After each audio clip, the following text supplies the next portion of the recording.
Bonjour et bon appétit! Imaginez une chef belle et créative. Ajoutez-lui une rasade de conseils avisés par un connaisseur de vin un peu toqué. Parfumez le tout d'escapades délicieusement goûtues dans nos terroirs et parachevez votre œuvre de conseils pour apprécier le vin et son art de vivre de manière responsable. Mixez le tout, vous obtiendrez un repas divin. C'est prêt, on se lance côté cuisine.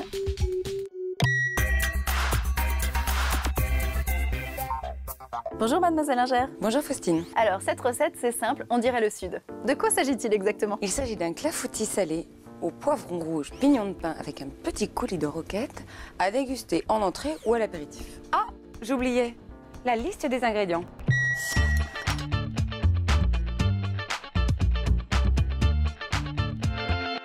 Alors c'est très facile. On va d'abord s'occuper des poivrons. Donc, en cubes. en cube. Et ces dés, on va les faire revenir dans un miel que l'on va faire caraméliser. Vous entendez chanter le miel? On voit bien que le miel caramélise. On va pouvoir ajouter les poivrons. Waouh! Alors là, je me sens dans le sud, là, direct. On va bien les faire caraméliser quand même. Hein. Ce qu'on peut faire en attendant, c'est commencer à préparer la pâte du clafoutis. Alors les œufs sont là. On ajoute la farine. Alors attention, hein, pas de grumeaux. Alors voilà, en général, pour éviter le grumeau... Non, non. Ah bon? On commence par mélanger au centre. Comme ça, on incorpore la farine progressivement. Une fois qu'on a fait ça, on va ajouter le reste des ingrédients, c'est-à-dire le parmesan râpé, la crème épaisse, la crème liquide. C'est une recette super light. Bien sûr. Et là, on va assaisonner, Faustine. Très bien. Sel, poivre. Toute l'eau est sortie du poivron. Bon, ça brunit un petit peu. C'est le moment d'ajouter le pignon de pain. Ça a l'air délicieux ça. Bien, et bien il ne reste plus qu'à mouler le clafoutis. Pour pouvoir démouler facilement, on va mettre un petit peu d'huile. On va l'étaler sur toute la surface. Et on va d'abord verser la pâte à clafoutis. Et ensuite, on y mettra le mélange poivron, miel et pignon de pain. Ok, maintenant, il ne reste plus qu'à enfourner ce clafoutis dans un four chaud préchauffé à 180 degrés. Et on le cuit au moins 40 minutes. Bien, pendant ce temps, eh bien, on va préparer le coulis de roquette. Waouh! On va la faire cuire tout simplement parce qu'elle est beaucoup plus facile à mixer, cuite que crue. Roquette, ail, huile d'olive, terminé. C'est un peu comme un pesto. Ah oui. Et voilà. Le tour est joué. Regardez comme c'est beau. C'est superbe. Ça fera une vraie palette de peinture. Et si on vérifiait le clafoutis? Ah mais oui! Oh, j'ai l'impression qu'il est cuit. Il a une belle couleur en tout cas. Vous allez voir, c'est merveilleux.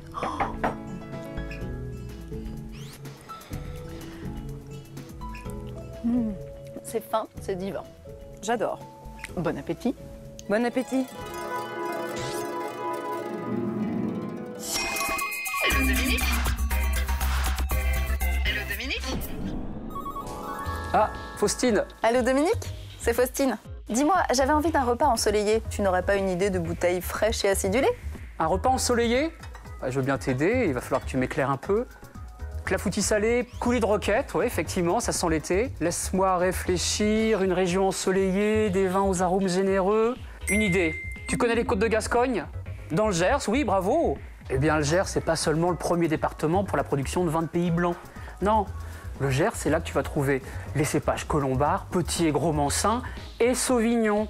Bref, des cépages aux flaveurs exotiques qui sont portés par une acidité bienvenue, ça fait ressortir le sucré de ton poivron.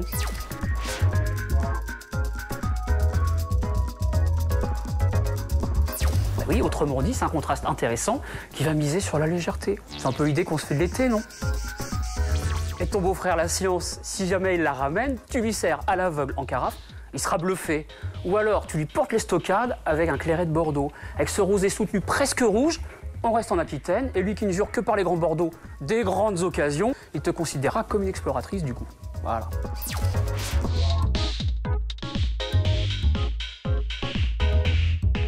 En revanche, si ton beau-frère n'accroche pas avec le clafoutis, j'en connais un qui... Oui, tu m'en gardes. Il est à combien, celui-ci? Maintenant, retrouvons notre bon plan évasion avec une idée originale pour découvrir à deux, en famille ou entre amis, le vin et son art de vivre.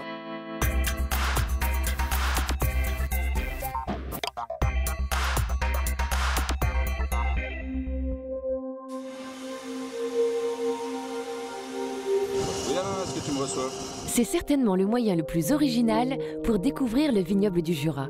Radio à la main, Philippe Thévenot, qui reste en liaison permanente avec son associé resté au sol, vous emmènera au-dessus des vignes pour une balade aérienne de 90 minutes. Donc là, c'est notre petit, on va dire le petit ballon. On emmène 2 passagers.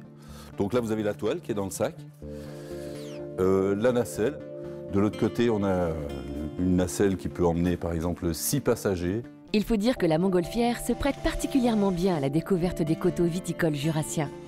En silence, si ce n'est le bruit des brûleurs et au gré des vents, l'engin joue avec le relief accidenté. Le terrain de décollage est choisi en fonction des vents, pour être sûr de survoler tous les hauts lieux du vignoble du Jura. Château-Chalon, berceau du vin jaune, ou même le village de Baume-les-Messieurs. C'est le comité départemental du tourisme du Jura qui a souhaité mettre l'accent sur ce voyage en ballon pour découvrir le vignoble. Et donc, par les vues aériennes, on mesure bien, en fait, on perçoit bien ce relief en fait, qui est très caractéristique avec les reculés, très caractéristique du Jura. Cette balade aérienne se fait tôt le matin ou en fin d'après-midi. Elle permet de découvrir le vignoble jurassien de manière inattendue.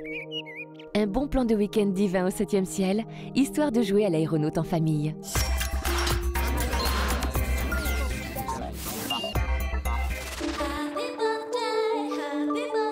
C'est votre anniversaire de mariage et ce soir, votre amoureux va vous sortir le grand jeu. Un dîner dans un bon restaurant et un très grand vin datant de l'année de votre rencontre. Mais après, il va falloir prendre la route. Alors faut-il pour autant dire adieu au grand cru?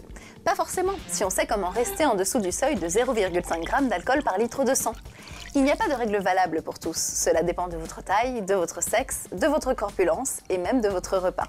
Madame, ce soir, vous pourrez sans problème apprécier 1 ou 2 verres de ce beau millésime. Quant à monsieur, peut-être un peu plus. Cependant, le mieux est de se tester en utilisant un éthylotest pour connaître précisément votre capacité à reprendre le volant sans risque. Et si vous avez une alcoolémie positive, laissez votre voiture sur place et rentrez en taxi. Vous pouvez aussi prolonger la soirée sans alcool et vous tester 1 heure plus tard. Mais dans ce cas, attention à la fatigue. C'est une des causes majeures des accidents avec l'abus d'alcool. L'idée est que cette belle soirée reste un souvenir agréable, non ?